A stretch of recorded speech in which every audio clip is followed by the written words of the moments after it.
স্যারের রবীন্দ্রনাথ, বাংলাদেশ, ভাষা আন্দোলন এই সব কিছু নিয়ে স্যারের সাথে গল্পে গল্পে যে এত এত স্মৃতি জমা হয়ে গেছে, আজকে এই মুহূর্তে এসে সেই স্মৃতির পাতা উল্টাতে গিয়ে খুব বিস্মিত হচ্ছি যে এটা মাত্র এই কটা দিনের, মনে হচ্ছে যেন যুগ যুগের এই পথ চলা।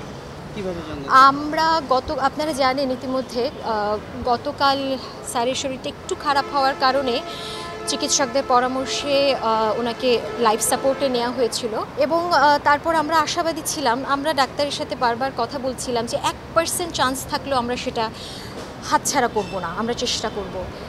সেভাবেই চলছিল। গতকাল একটা ওনার হার্ট অ্যাটাক হয়েছে এরকম একটা কথা আমাদের ডক্টর জানিয়েছেন। আজকে সন্ধ্যা পর্যন্ত ওনার অবস্থা স্থিতিশীল ছিল, বিশেষ কোনো উন্নতির কথা আমাদেরকে জানানো হয়নি, কিন্তু আমরা আশাবাদী ছিলাম, শেষ চেষ্টাটুকু আমরা করছিলাম। 9:30টার দিকে আমি, আমাদের আরেকজন রাসেল, কালাম ভাই দীর্ঘদিন স্যারের সাথে আছেন, আমরা 9:30টার দিকে স্যারকে দেখে চলে গেলাম। 10টা বাজার 5 মিনিট আগে হাসপাতাল থেকে ফোন এলো আমাকে। কালাম ভাই জানালেন যে হাসপাতাল থেকে ফোন এসেছে যে হঠাৎ করে স্যারের শরীর ভীষণ খারাপ হয়েছে, দ্রুত যেতে। আমি গুলশান থেকে আসতে আসতে 25 মিনিট লেগে গেল। এসে দেখলাম যে আইসিইউর ভেতরে অলরেডি রাসেল গেছে, ডাক্তাররা তখনও কিছু বলেনি। তার 2 মিনিট পরেই আইসিইউ থেকে ডাক্তাররা জানালেন যে 10টা বেজে 12 মিনিটে উনি একটা ম্যাসিভ কার্ডিয়াক অ্যারেস্ট করেছেন এবং তারপরে ওনার হৃদক্রিয়া বন্ধ হয়ে গেছে।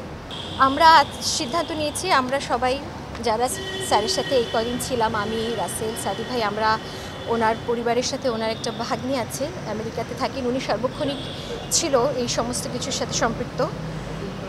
আমরা পরামর্শ করে ওনার সাথে আমরা সিদ্ধান্ত নিয়েছি যে আজকে এখানে গোসলের পরে ওনাকে মর্চুয়ারিতে রাখা হবে। শনিবার দিন বেলা 11টায় সর্বসাধারণের শ্রদ্ধা নিবেদনের জন্য আমরা ওনাকে শহীদ মিনারে নিয়ে যাব।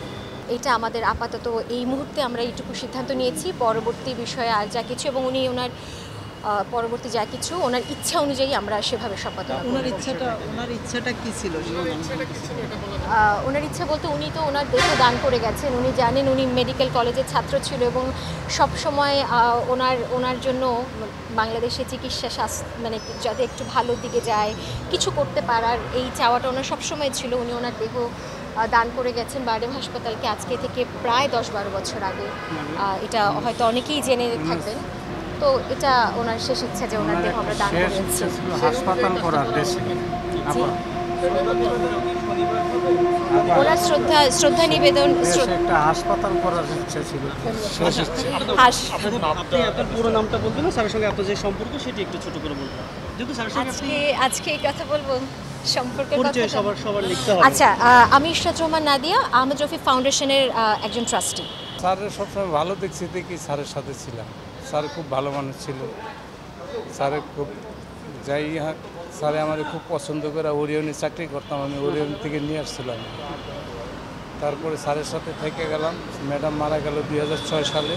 স্যারে বললো তুমি আমি যাই পর্যন্ত বাচ্চা আছি এই পর্যন্ত তুমি আমার সাথেই থাকবা, কোনো দিন যাইবা না। বেশি অসুস্থ আজকে 2.5 মাস ধরে। 2.5 মাসের ভিতরে 12-10 দিন ছিল ওই কমিউনিটি হাসপাতালে থেকে বাইরে হয়ে আসার পরে আবার ল্যাবেডে নেওয়ার পরে ল্যাবেডে 18 দিন আসলো। ল্যাবেডের থেকে হেলথ অ্যান্ড হোপে আমরা 18 দিন ছিলাম। তো এখান থেকে 28 তারিখে আমরা এই বারডেমে আনা হয়েছে। অনেক ধরনের কিডনির সমস্যা, ডায়াবেটিসের সমস্যা, অন্য ওই যে ESR বাড়তি ছিল, অন্য সমস্যা, সোডিয়াম কম ছিল, এইগুলিতে অনেক রোগে জড়ায় ধরছিল। সংগ্রামী আহমদ রফিক হিসেবেই আহমদ রফিক বেশি পরিচিত, পাশাপাশি তিনি রবীন্দ্র গবেষক হিসেবেও সমানভাবে পরিচিত।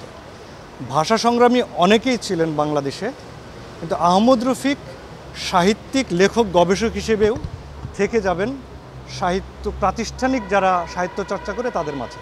কারণ তার যেসব কর্মকাণ্ড দুই বঙ্গেই, অর্থাৎ বাংলাদেশ এবং ভারতের বাংলাভাষী যে জনগোষ্ঠী আছে, বাংলাভাষী যারা সাহিত্যিক আছে, সাহিত্য গবেষক আছে, তাদের কাছে অতি মূল্যবান কাজ তিনি করে গেছেন। সেটা যেমন রবীন্দ্রনাথ বিষয়ে করেছেন। আমি এটা একটু বলতে চাই, রবীন্দ্রনাথ বিষয়ে এককভাবে সবচেয়ে বেশি গ্রন্থ প্রণেতা তিনি। ভাষা আন্দোলন বিষয়ক সবচেয়ে বেশি গ্রন্থ এককভাবে তিনি প্রণয়ন করেছেন।